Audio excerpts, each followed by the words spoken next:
Good evening. Welcome to California Today. I'm Ling Zhang. Here is a preview of some of today's stories.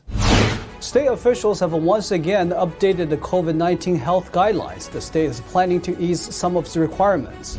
Southern California officials are showing their support for the governor's proposed conservatory care.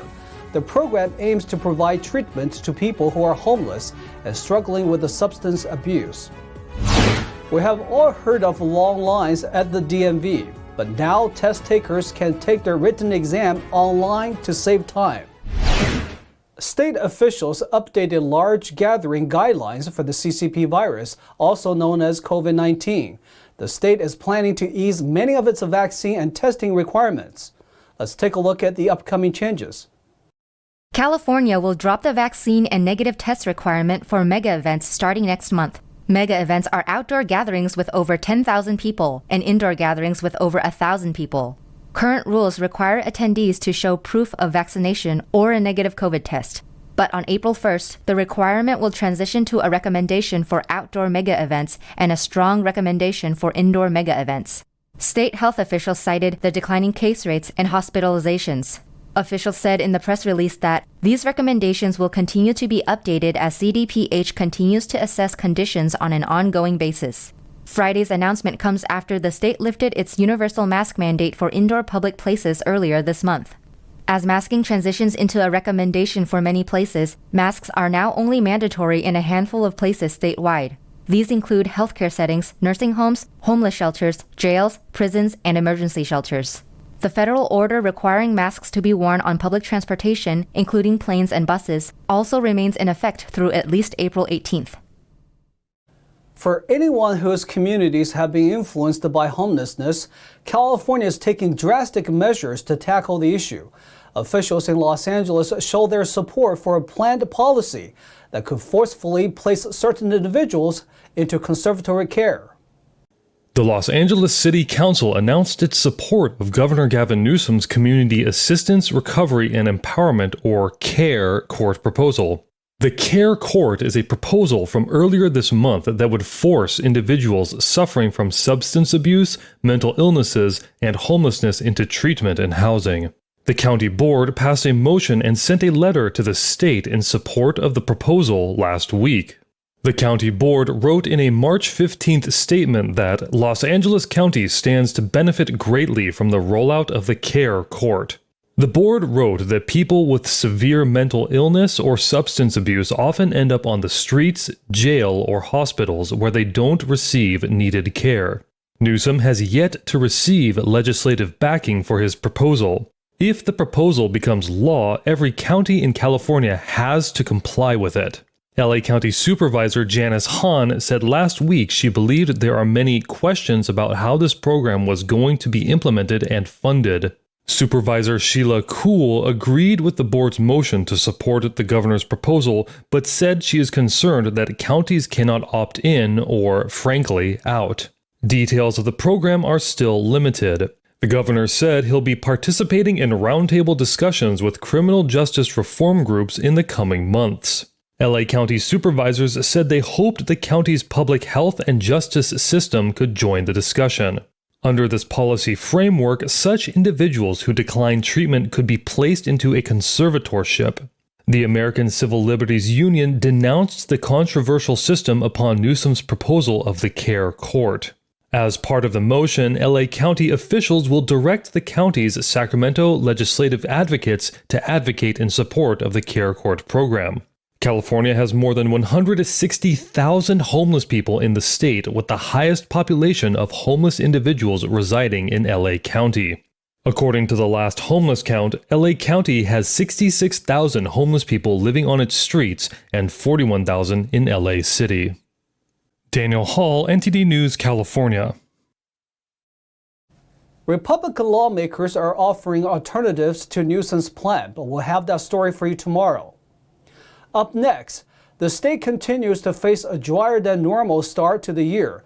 Water officials are now reducing water allocations across the state. Let's see how much the reduction is. California water officials announced Friday that they're cutting state water project allocations from 15 to 5%. The The news comes only months after a snowy and rainy December 2021 offered temporary drought relief and prompted a modest increase in previously allocated supplies. But officials said January and February 2022 have been the driest on record, and March is on track to follow suit. The U.S. Drought Monitor shows much of the state is under severe drought conditions. The State Water Project is a system of reservoirs, canals, and dams that feeds 29 water agencies and provides water for about 27 million residents throughout the state.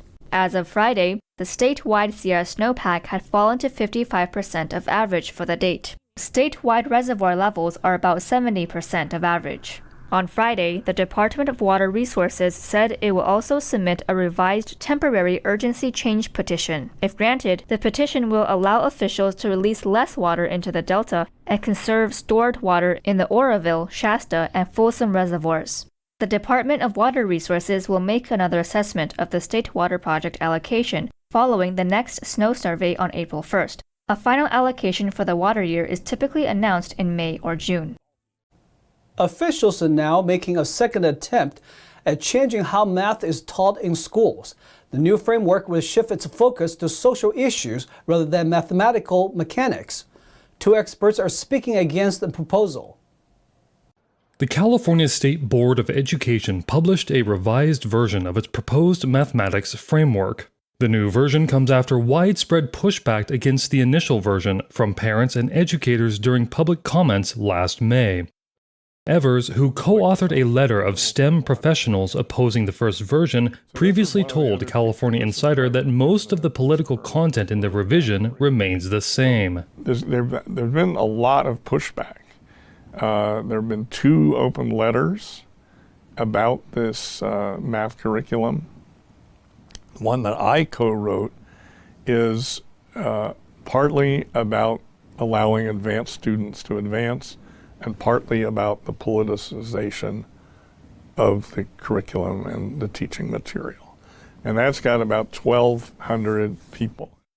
Evers said it injects politics into math. It was designed with a particular political purpose in mind, and that hasn't changed. Similarly, Michael Malioni, former math teacher and founder of SaveMath.net, said most of the sentiment in the first controversial version remains in the new version. And they think that people will learn this better. That's what they argue.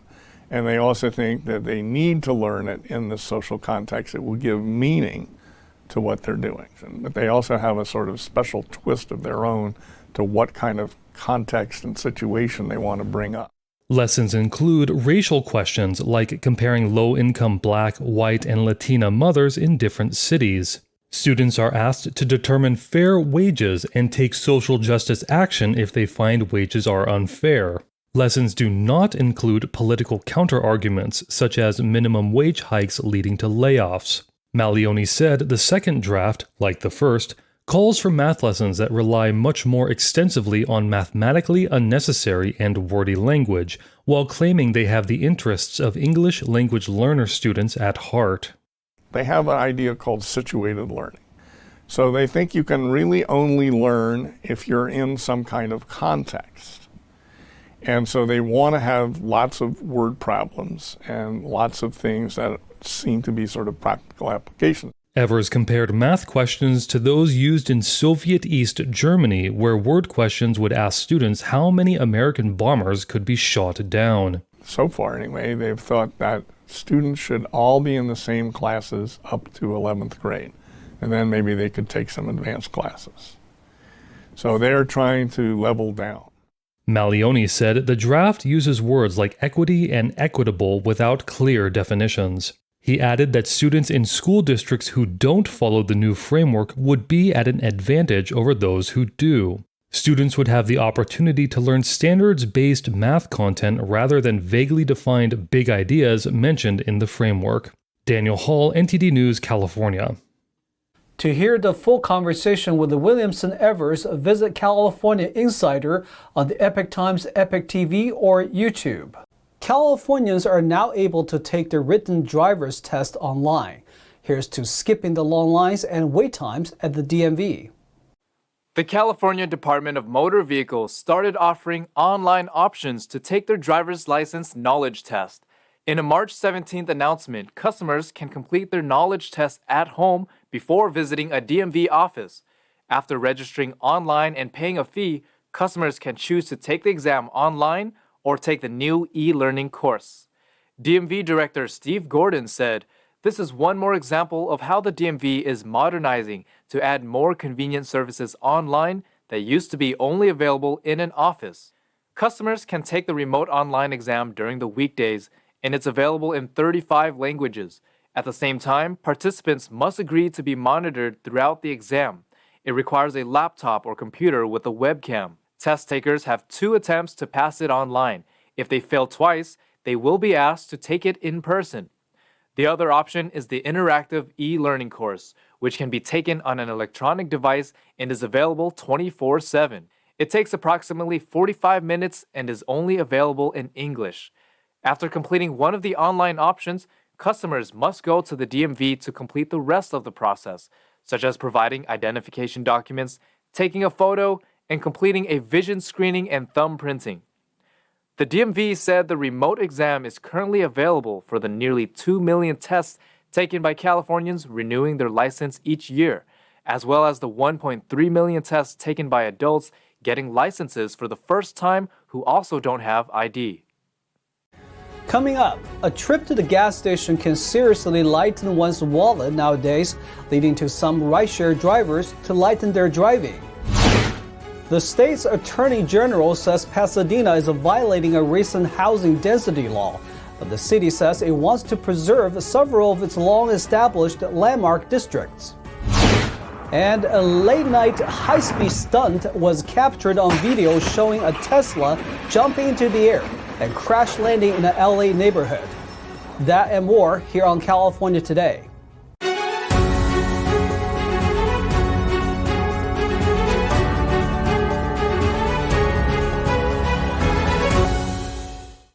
As gas prices at the pump increase, a number of Uber and Lyft drivers are considering quitting driving for their ride-sharing apps, according to a survey. But the companies say new drivers are joining up. Ride-sharing companies Uber and Lyft announced a 55-cent per ride surcharge this month that would directly be paid to drivers. This is in response to the record-high gas prices. But Uber and Lyft drivers, who typically pay for their own gas, aren't satisfied with the surcharge. Reuters reported that a survey of over 300 drivers showed about 15% of them had already quit driving, and nearly 40% were driving less.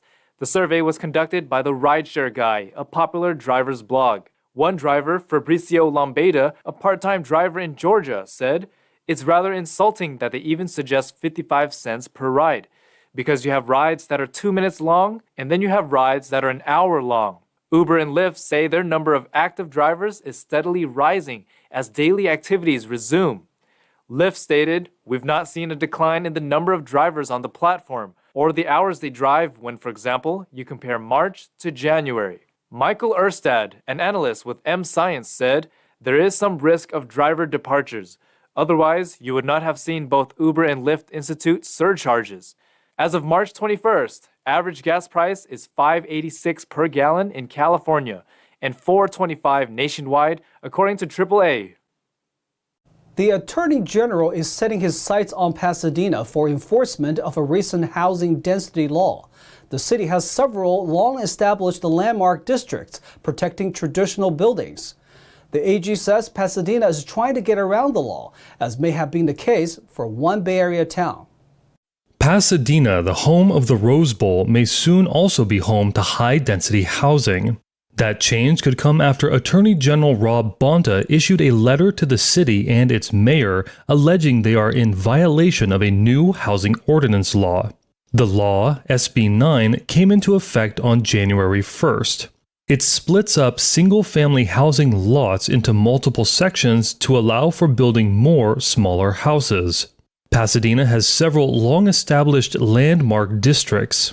Some of these districts contain traditional, century-old houses and iconically styled buildings. Further, the city passed ordinances that exempted landmark districts from SB 9 regulations. But Bonta says the districts exist to keep out denser, affordable housing. In his letter, he gave Pasadena 30 days to comply with SB 9, but did not list consequences for non-compliance. Pasadena Mayor Victor Gordo said on Tuesday that Bonta's letter arrived without any prior conversation about interpreting and complying with the law. Bonta previously targeted the highly priced county of San Mateo in the Bay Area for similarly violating the law. But the situation was different from Pasadena's. The town of Woodside declared itself a mountain lion sanctuary after SB 9 came into effect. SB 9 disallows building in areas where endangered species live. After some controversy, Bonta sent a letter to Woodside threatening a lawsuit. San Mateo quickly stopped the ordinance afterwards. Gordo said they will review the letter and provide a written response. Los Angeles landlords are getting a break after 2 years of paying property taxes through eviction moratoriums. But the head of a one-apartment association says the changes come too late for those who've lost their money or even property. Last week, the Los Angeles County Board of Supervisors decided to forgive property tax penalties for landlords affected by the eviction moratorium. The Apartment Association of Greater Los Angeles said for some, it might be too little, too late. Dan Ukelson, executive director of the association, said his group was extremely supportive of the decision. He said, "It is a shame it took the county more than 2 years to just realize that when revenue collection is non-existent or restricted, that property owners just might be challenged to pay property taxes, mortgages, and a multitude of other necessary expenses." The board unanimously passed a motion on March 15th to cancel property tax penalties, interest, costs, and fees for property owners who did not receive rent during the eviction moratorium. Supervisor Catherine Barger, who co-sponsored the action, said the county could not, in good conscience, balance COVID-19 relief on the backs of property owners. Supervisor Janice Hahn, the other co-sponsor, wrote on Twitter, "The eviction moratorium has prevented people from losing housing, but landlords have borne the brunt. While it is not within our authority to waive people's property taxes, we can waive their late fees." The motion was filed in response to the board approving an extension to the eviction moratorium in January. The county will next reach out to property owners and share information about how to request relief. Ugelson said while finally eliminating penalties is helpful to many housing providers, this is merely a drop in the bucket for those who have lost thousands of dollars or in a worst case have lost their property. He said a tax holiday would have been a better solution in the first place, just as there was a rent holiday. A midnight driving stunt gone wrong has led to more than one wrecked car in Los Angeles. The impressive footage of a Tesla getting 3 seconds of airtime resulted in a resident's car being totaled in the aftermath. NTD's Jason Blair brings us the story. A driver was recorded trying to pull off a dangerous stunt by launching a Tesla into the air at a steep LA intersection. The video has been going viral and the police are offering a reward for information on the driver. According to LAPD, the high-speed stunt gone wrong happened just after midnight on Sunday morning. The car can be seen getting about 3 seconds of airtime before a loud crash landing, then running into 2 parked cars and several trash cans. Fortunately, there were no reported injuries. The police say the car was a rental and the driver fled the scene, leaving the car abandoned. Everybody came outside to see guys piling out of the totaled Tesla, getting into other Teslas that had come down the hill and were now waiting. So everybody piles out of the totaled one. 2 of my neighbors saw the guy who was driving handle a cat as he was going from one car to the other. Jordan Hook is the owner of one of the parked cars that was a victim of the crash landing. The LA musician posted a video showing the damage done to his parked Subaru, saying that unfortunately it looks like his car is done for. And I just put like $4,500 into getting a new motor in it last month because I'm a musician and I travel a lot, I tour a lot, and this has been a great car. Hook said his neighbors helped him start a GoFundMe page open to people who want to help him replace his totaled car. LAPD has offered a $1,000 reward for leads into the misdemeanor hit and run. Jason Blair, NTD News, California. Now to NTD's Thomas Christian for an update on sports.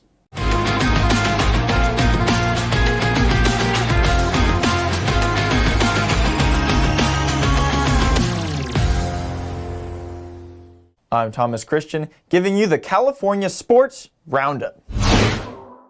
Keeping you updated on the latest from MLB free agency, the Los Angeles Dodgers have added slugger Freddie Freeman to their already potent lineup after the 2020 National League MVP agreed to a 6-year deal reportedly worth $162 million.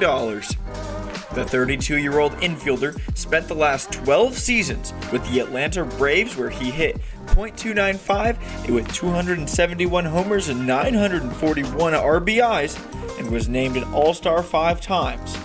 Last season, he helped power the Braves to their first World Series championship since 1995. Freeman won the 2020 MVP award in the COVID-19 shortened season, ahead of now teammate Mookie Betts. He completes a fearsome lineup that includes Betts, Trey Turner, Will Smith, Max Muncy, Cody Bellinger, Justin Turner, Chris Taylor, and AJ Pollock as the 2020 champions look to hoist the trophy again this year. Freeman had several offers on the table, but in the end, the Southern California native said it was all about family. We'll be bringing you the rest of our Indian Wells coverage later this week, but we couldn't leave out the championship match. Taylor Fritz said his stubborn streak and a high pain tolerance helped him win the Indian Wells title on March 20th after an ankle injury almost forced the American to pull out of the final against Rafa Nadal. Fritz overcame excruciating pain to snap Nadal's 20-match winning run with a 6-3, 7-6 victory in the ATP Masters 1000 tournament, becoming the first American to capture the crown since Andre Agassi over 2 decades ago. Fritz had shown resilience last year when he returned at Wimbledon following knee surgery, only a month after exiting the French Open in a wheelchair due to injury. The 24-year-old told reporters he had gone against the advice of some members of his team by facing Nadal on Sunday. Jonathan Huberdeau scored twice, and Spencer Knight made 17 saves for his first NHL shutout as Florida sent host Anaheim to a 6th straight loss. Joe Thornton also tallied for Florida, which rebounded after having a 7-game point streak snapped a night earlier in a 5-3 defeat at Vegas. It might have been a costly win, however, as Panthers defenseman Aaron Ekblad sustained a lower body injury early in the first period and didn't return. Knight, a 20-year-old Connecticut native, was appearing in his 27th NHL game and making his 23rd start. John Gibson stopped 39 of the 42 shots he faced for the Ducks. Panthers 3, Ducks 0. Valeri Nichukin scored 2 goals and Cale Makar had a goal and 2 assists to lead Colorado past San Jose. Nazem Kadri and Darren Helm also scored goals, and Nathan McKinnon dished out 3 assists, with Pavel Francois making 25 saves for Colorado, which won its 3rd straight game. Mikko Rantanen also had 2 assists. Erik Karlsson, Jeffrey Beal, and Rudolf Balcers each scored for San Jose, which lost its 3rd consecutive game. Zach Sashenko finished with 24 saves. Avalanche 5, Sharks 3. As always, I'm Thomas Christian, and thanks for tuning in. And that's all we have for you tonight. We'd love to have you back on California Today every weekday at 8:30 p.m. Feel free to let us know if you have any news tips for our show. Our email is california.today@ntd.com. I'm Liang Zhang. We'll see you next time.